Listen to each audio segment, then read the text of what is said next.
Ko'p ayollar erini romantik emasligidan, mehr ko'rsatmasligidan noliydi.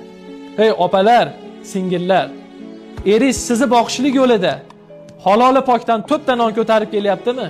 Biling, mana shu eng zo'r romantika hisoblanadi. Mana shuni bilib oling. Sizni kamchiliklaringizni to'ldirish maqsadida ko'chada yuribdimi o'sha erkak? Biling, sizga eng zo'r romantikani qilyapti.